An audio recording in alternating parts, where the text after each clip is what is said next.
What's up, everybody? Today we're going to talk about my first impressions on the Nike Book 1. They released on the 28th of February for $150, which is a really steep price for a first signature sneaker, in my opinion at least.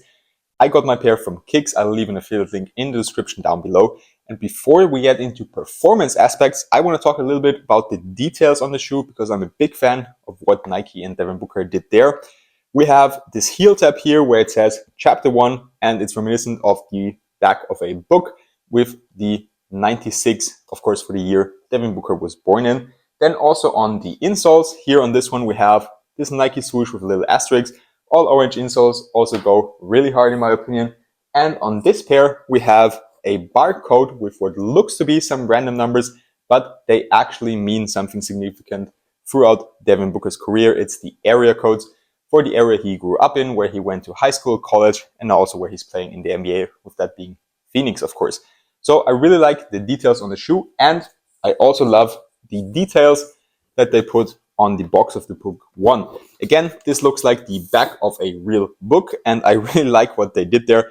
Chapter 1 here again, the orange book logo or text, and Devin Booker's signature here up on the top. What's interesting is that it says 2023 here, and of course they released in 2024. So that's also interesting to know that they obviously pushed back the release quite a bit. And here we just have a classic Nike swoosh on the top of the box. But I'm a big fan of what they did here on the side, and I'm definitely going to keep that box stored in my collection or with my shoes, as it looks really nice. So let's get straight into it and start with how the traction performance felt just inside my apartment.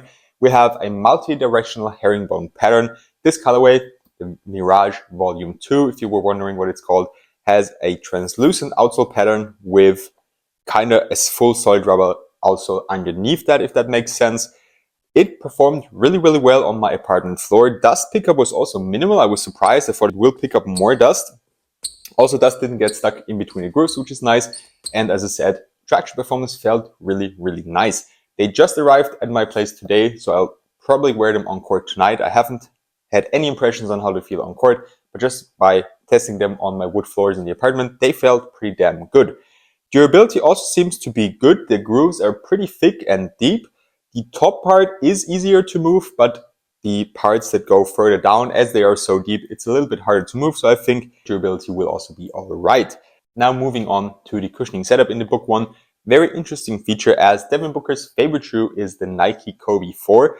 And of course, the Kobe 4 features a heel zoom unit, so cushioning setup in the heel and nothing in the forefoot, which they implemented on the Book 1 as well. We have an air zoom unit in the heel and a full-length foam midsole. In the tech specs, they do not specify what kind of foam it is.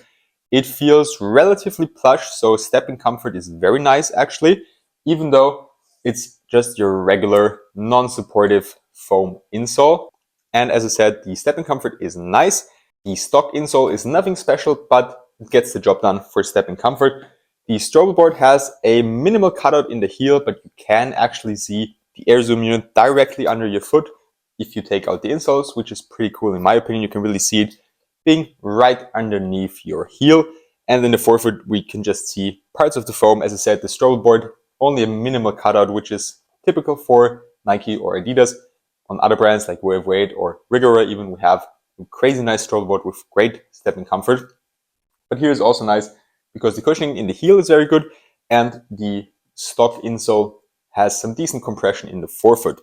Apart from that, if I do some jumps inside my apartment or if I'm running around, it definitely feels very similar to what the Kobe 4 feels like, but also very low to the ground. So if you need impact protection in the forefoot, these are not for you.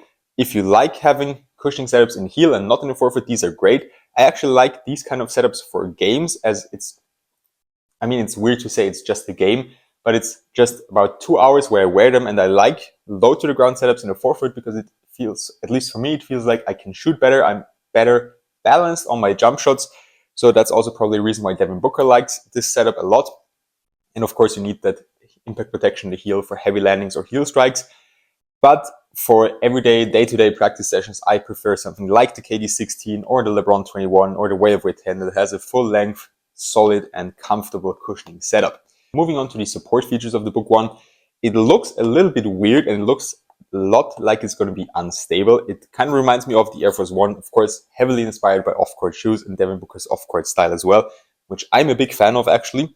But it looks like you'll have absolutely no lateral stability as you'll sit on top of the midsole, but actually you sit a little bit underneath of the midsole. So this midsole here acts a little bit like an outrigger, and there's also a top-loaded shank plate underneath. I think it's just a plastic shank, but it gets the job done. So it does flex, but it's not too crazy, and also laterally it feels very stable. And the lacing system actually feels like it's going to do a pretty decent job. Keeps your foot locked in. I didn't have any issues with heel slippage or anything like that. So I think the support features are going to be just fine on the Nike Book One. Moving on to the fit of the Nike Book One, it is definitely on the narrower side, also a little bit short in my opinion, but not in a way that I would say go up half a size. If you have wide feet, I would definitely recommend you try them on in store or go at least half a size up, as they are very narrow in this midfoot area, and also the toe box gets quite narrow. So much for fit. Going on to the materials, this is probably the most premium aspect of the Book One, as we have 3 different material setups. We have a canvas, a suede, and a real leather upper in the forefoot, and it feels very, very nice. I'm usually not the biggest fan of real leather shoes, as in my opinion, they take way longer to break in and they feel stiff at the start, but these do not do that at all. Probably also because the real leather part is just here in the forefoot, and here we have some synthetic materials. But as I mentioned already when talking about stepping comfort, it's very comfortable, very plush on foot, and the material conforms to your feet very nicely. So I didn't have any issues. They felt good right out of the box. Just a tad bit narrow here in the midfoot for my extremely wide feet. Overall, I really like what Nike did with the Nike Book One.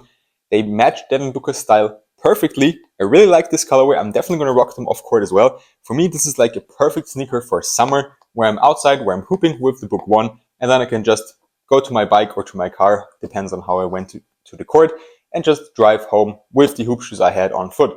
Of course, you can do that with any shoe, theoretically with every hoop shoe, but I don't know, would you wear the two-way Volume 4 as an off-court sneaker? Probably not.